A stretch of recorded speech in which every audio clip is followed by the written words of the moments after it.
Hey guys, what is up? TechieWiki here with another video, first one in a while. In this tutorial, I'll be showing you how to use slash commands with the interactions module. So what you want to do is you want to go to the Discord developer portal, like create a new bot like normal. Let's call it slash command tutorial, and then go to bot, add a bot. Yeah, and then what you do now is you should enable both of the intents so that you can like use it normally, and enable this one too. You need to use a different URL generator after OAuth 2. You go to bot, you give it administrator since it's a server, but then this is important. You need to enable applications.commands because that is what that's what like manages the slash commands. Now what you want to go here and then reset token. I don't know why you just need to reset the token, like to get the token. Okay, so now I have my token.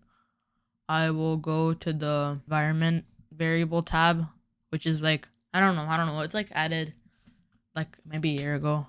So calling it token, and it's a value, add new secret.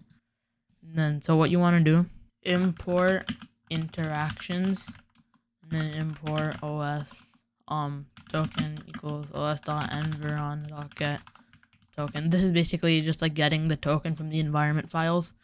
And what you want to do to like create the interactions client, you do bot equals interactions dot client token equals token. So that is how you initialize the bot.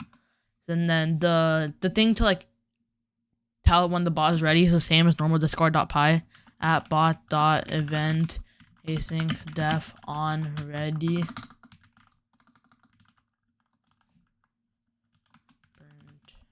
Bot is online. Okay, so once you do that, actually I won't create a command. I'll just start the bot first. So just to start the bot, it's pretty simple. What you do is just you do bot.start. Oh yeah, you need to go here and pip.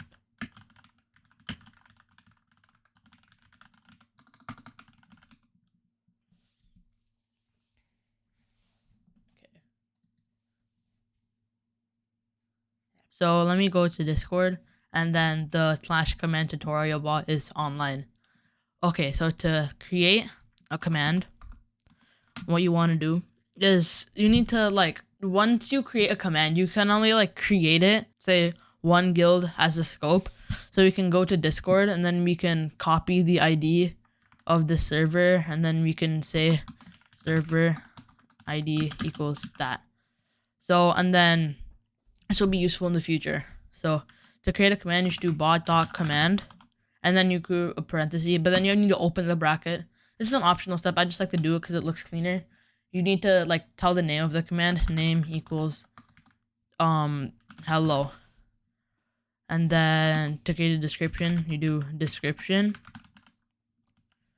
Description equals says hello. And then here, what you do is scope equals server ID. This will just create the command for this one server, because if it needs to create for all the servers, then it's going to take a while for it to do that. Yeah, so now what you do is, I think, yeah, that's it for now. And then async def hello ctx. I don't know if this is necessary. I just did it because I'm pretty sure something was wrong with my code. And then once I did this, it worked. So ctx is interactions dot command context. Yeah.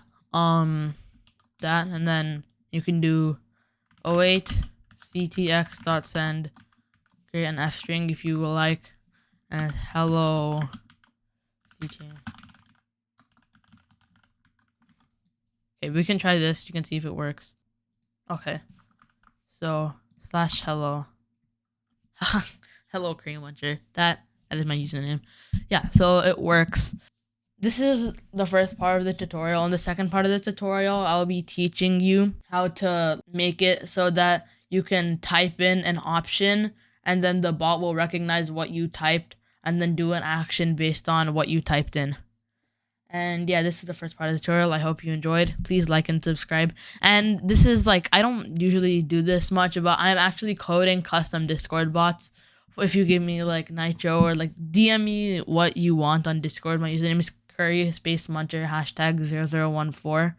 I'm just like the owner of the Techie Wiki server. You can friend me, DM me from there. If you want prices, then I'll give you a price. And then yeah, we'll see how it goes from there. Thank you.